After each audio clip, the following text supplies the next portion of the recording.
the wall and slams the robber on the back. The robber was able to get away without the money, though. Store workers.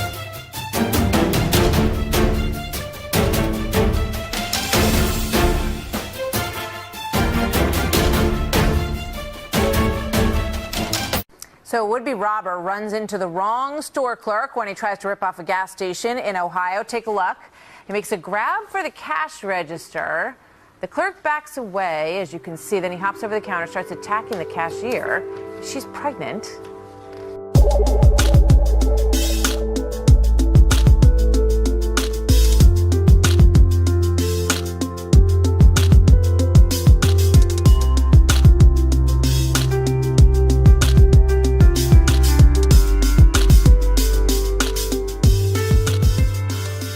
The store manager comes to the rescue, grabs a fire extinguisher off the wall, and slams the robber on the back. The robber was able to get away without the money, though. Store workers say that he is still on the run. Look for a person who has some rather large bruises on his back, and you may have your man.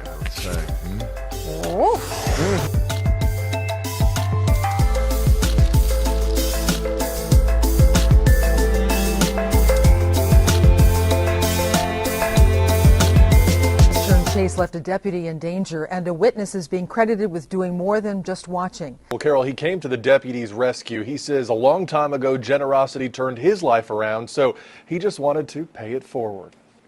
I just didn't want this to get hurt. Thomas Russell thought he'd always remember last Sunday as the day he proposed to his girlfriend at church. But as they were leaving their house that evening, they ended up witnessing a chase in action. It was almost surreal. A deputy says this man, Ray Anthony Glenn, ran from him as he tried to arrest him on outstanding warrants. The deputy says he tackled Glenn in a yard off Main Street in Reedville. It happened to be Russell's backyard. He got up before the police did, and he was standing over top of the police. I took a good little run at him, and I hit him and tackled him.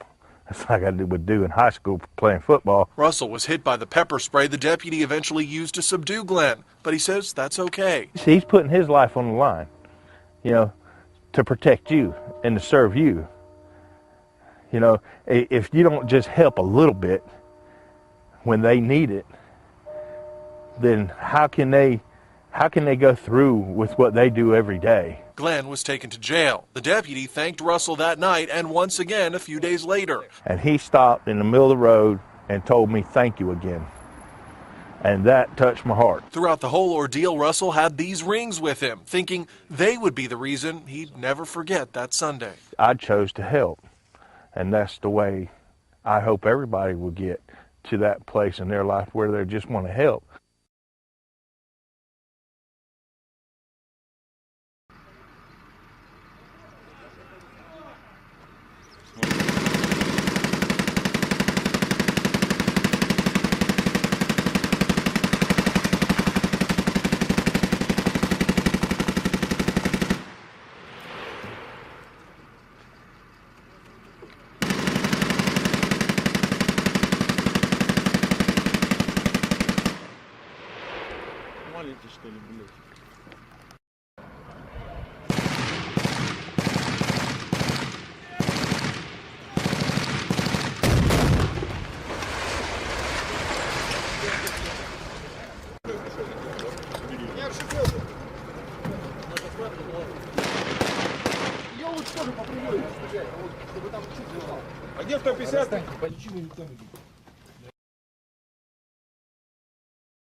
Smiling and making faces at the family of a murder victim. Our cameras caught Antonio Beatty in the act today in court. He's accused of killing Carlton Whitley earlier this summer. You ain't about to sit there and try to handle me like that. Murder suspect Antonio Beatty. He stuck out his tongue at Carlton Whitley's family during his first court appearance. Beatty is accused of killing Whitley back in July. Video of Beatty sticking out his tongue has been trending all day. Witnessed in person by the victim's daughter, sister, and fiance. Thank you. There's a 13-year-old boy in Ohio who could possibly be the worst caught kid the worst child there's ever been. He's already been charged with more than 100 crimes. And, well, Headline News has all the details on the little thug who could. 13-year-old Andrew Riley is facing 128 felony charges. Nelsonville, Ohio police have charged the 7th grader with burglary, theft, vandalism, and witness intimidation. Riley allegedly beat up a classmate on a school bus when the student threatened to testify against him. Maybe he's trying to set a Guinness Book of World Record for most crime. You can't penalize kids for their dreams, but this is his mom. She gave an interview, and maybe not surprisingly, she did her best to defend her precious little angel. Police searched the boy's home and found stolen video games and baseball cards. Still, the boy's mother says she doubts her son is responsible for everything he's charged with. I'm not denying that he was guilty of some of it, possibly, but there's no way he did all this stuff. Maybe he did 80 of those crimes, but there's no...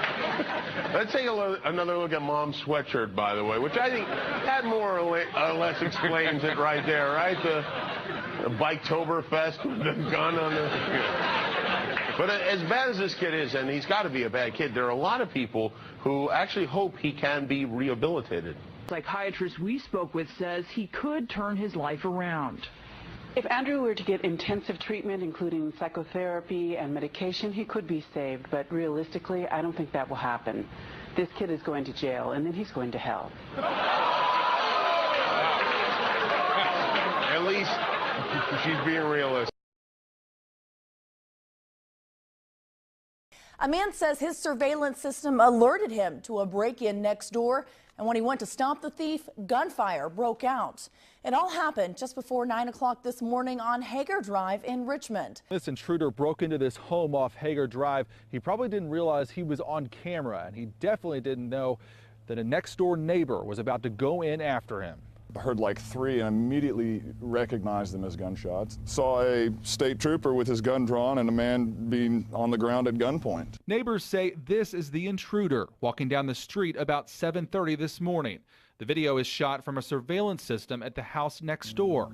That homeowner does not want to be identified, but tells LEX18 when the thief broke into his neighbor's home about an hour later, his system alerted him, and he went next door to confront the intruder. We've got our neighborhood crime watch. We take it seriously. When the neighbor confronted the intruder, he says the man came after him with some screwdrivers. That's when he shot him in the arm, leg, and hip.